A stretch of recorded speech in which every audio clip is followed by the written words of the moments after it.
day, financially. Floyd and I have known each other for a long time. And, when I first met Floyd, he lived in an apartment that Top Rank used to put a lot of their fighters in. Yeah. He lived in this apartment down on, I want to say it was off Flamingo. And, he just started to make some money. Yeah. So, I went over his house. He was showing me all the sweaters that he bought and all the things.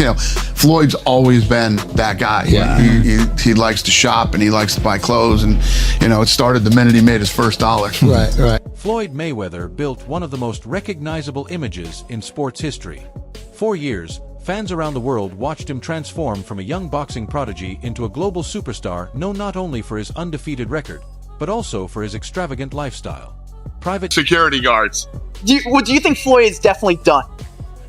No, I don't know if he's done. I mean, he could probably come back and he'll have a boxing match. I don't take away from what Floyd's accomplished in boxing, but he's stepping way over. Jets, luxury mansions, million-dollar jewelry, stacks of cash on social media, rare Bugattis, designer shopping sprees, and endless videos of him calling himself Money Mayweather became part of his identity. To many people, Floyd represented success at the highest possible level. He wasn't just winning inside the ring. He wanted the world to McGregor and Floyd Mayweather, which ironically is a boxing event, but it's the biggest combat sports fight ever. What did that gross? It did 4.4, 4.5 million buys at $100 a buy. Yeah. Believe he had already won at life itself.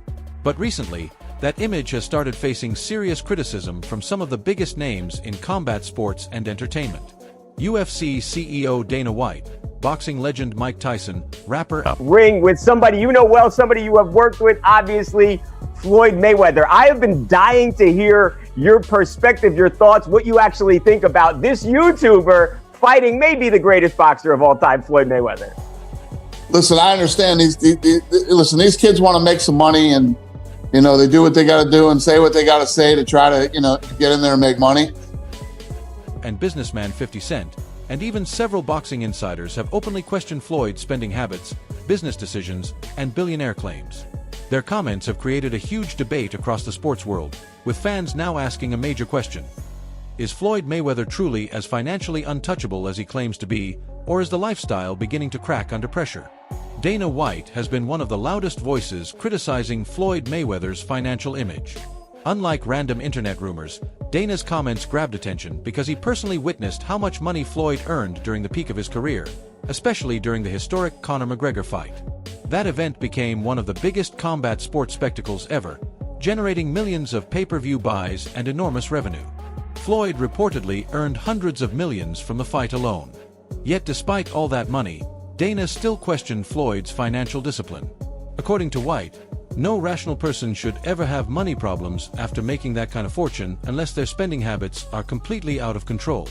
Dana explained that Floyd has always loved shopping and showing off wealth, even back when he was still an up-and-coming fighter living in a small apartment provided by Top Rank. Nate Diaz apparently wants $20 million to fight next. Is he going to see $20 million? That's my boy. Yeah. Hey, I never say never. He described how Floyd used to proudly show off sweaters, clothes, and luxury items the moment he began making real money. To Dana, Floyd's obsession with spending never changed. The only difference was that the price tags became larger over time. White went even further by openly rejecting Floyd's billionaire claims.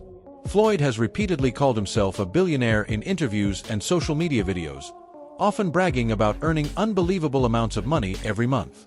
Dana dismissed those statements completely. He specifically criticized Floyd's claim about making hundreds of millions monthly, saying only gullible people would believe something like that. According to Dana, Floyd spends enormous amounts on jewelry, luxury items, and unnecessary flexing rather than building long-term wealth through smarter investments. He compared Floyd's lifestyle to UFC fighters who earned far less money but still managed to invest wisely, live within their means, and continue growing financially after retirement. In Dana's eyes, Floyd's problem is not lack of income. It's lack of control. Common. And, when a guy like Floyd Mayweather starts putting it on you, it's not even going to be a fight. It's going to be ridiculous. Mike Tyson has also criticized Floyd Mayweather over the years, although his perspective comes from a different place. Tyson respects Floyd's boxing talent and work ethic, but he strongly disagrees with the way Floyd presents himself outside the ring. Tyson believes greatness is about much more than undefeated records, expensive watches, or flashy social media videos. In several interviews, Tyson argued that true greatness comes from humility, connection with the people, and the legacy someone leaves behind beyond sports achievements. He pointed out that Muhammad Ali became beloved not just because he won fights, but because he stood for something bigger than money. Tyson feels Floyd focuses too heavily on wealth and self-promotion. YouTuber fighting maybe the greatest boxer of all time, Floyd Mayweather. Listen, I understand these kids want to make some money, and they do what they got to do and say what they got to say to try to get in there and make money. This is going to be such a one-sided, ridiculous ass whooping. It's not even going to be funny. It's going to be bad. Motion, while lacking the qualities that made legends like Ali truly respected worldwide.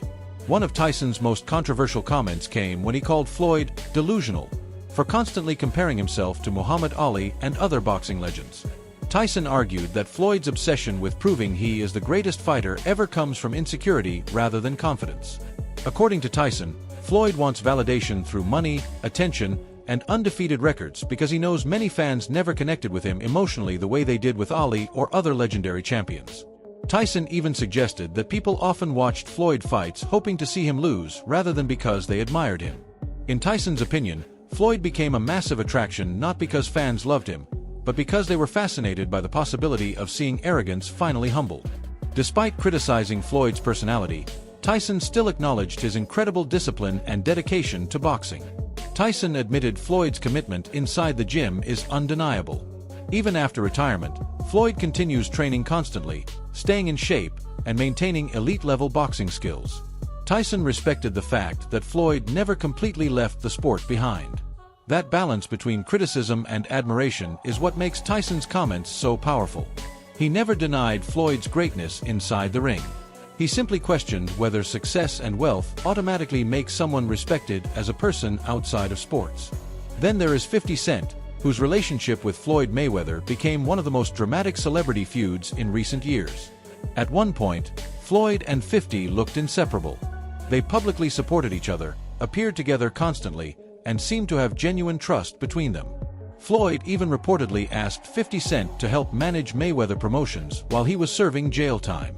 According to 50, however, that experience completely changed how he viewed Floyd. He later claimed that when he investigated the company structure, there was no proper organization behind it.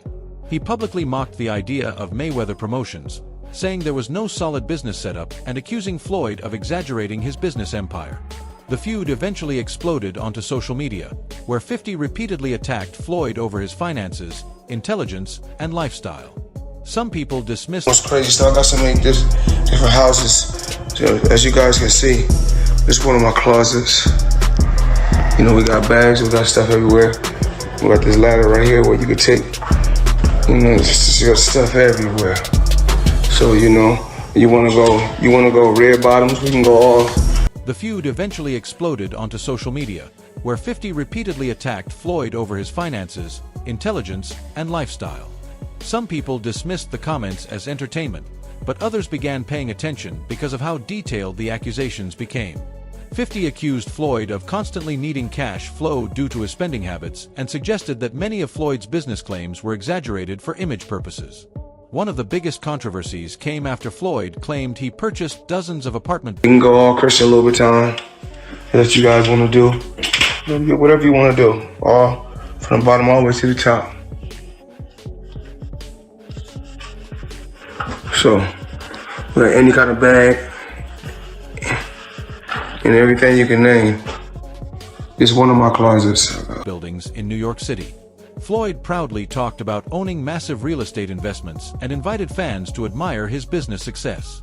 However, later reports questioned those claims because public records reportedly showed no. I love bringing people into my lifestyle, showing people how I live. Now, I know you guys see me on a regular talking about real estate. Well, lately, I purchased 62 apartment buildings in New York City. And what I need you guys to do, slide over and check out the photos. It's not all 62 buildings, it's a few buildings, but guess what? All the buildings belong to me. I don't have no partners. And all the retail down low on my buildings all belong to me. Ownership transfers connected to him. That instantly fueled more rumors that Floyd was exaggerating his wealth and investments online. Another major topic surrounding Floyd is his obsession with luxury spending. Floyd's social media presence often revolves around showing off wealth in the most extreme ways possible. He has posted videos carrying stacks of cash, showing collections of rare watches worth millions, displaying luxury car fleets, and taking shopping trips that cost more than most people earn in years. Floyd owns multiple Bugattis, Rolls-Royces, Ferraris, Bentleys, and custom luxury vehicles. He famously purchases the same cars in different colors simply because he can. What? You can do the same. It's all about making power moves.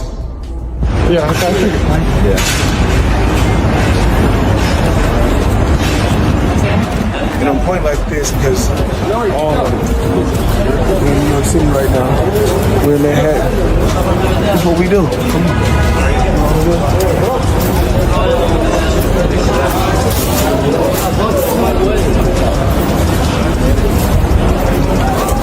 He also owns extremely rare watches, including one valued at around $18 million. Floyd once bragged that when he travels for 30 days, he takes 30 watches with him.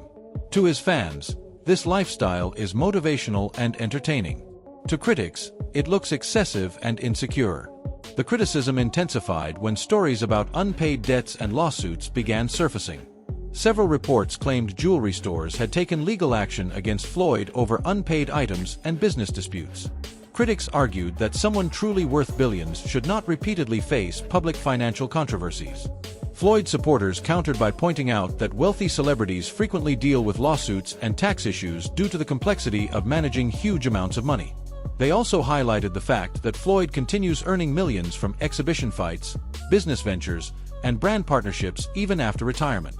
According to supporters, Floyd is far from broke.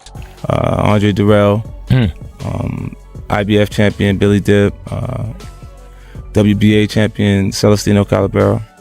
So we brought them over. I brought them over while Floyd was, still incarcerated. Yeah. Then he comes home. There's the Let's Get Floyd Back in Pocket campaign that goes on, where it's $300,000 chains being bought and buying the new Lamborghini and all these new things, and I'm sitting there going, yo.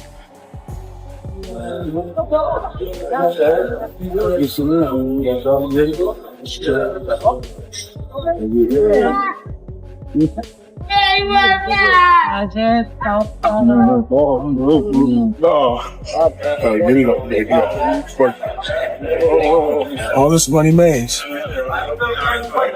No partners. All by myself. Over 1,000 apartments. I'm just getting started. And remains one of the richest athletes alive. The exhibition fights themselves have become another source of debate. Floyd officially retired from professional boxing with a perfect 50-0 record, but he continues participating in high-profile exhibitions against influencers, MMA fighters, and international stars.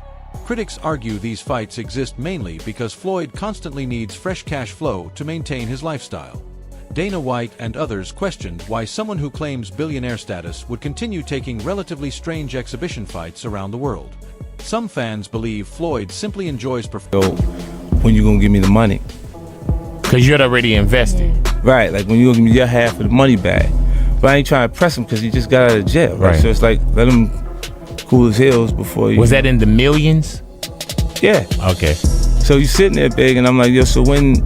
But see, the fighters are an asset in themselves. They are that talent, regardless. Right. So I'm looking at him going, so there ain't no pressure there, but I'm saying, when is he gonna say he wants to, to give me the other half of it? Why I gotta ask you for it? Performing and making easy money without serious risk.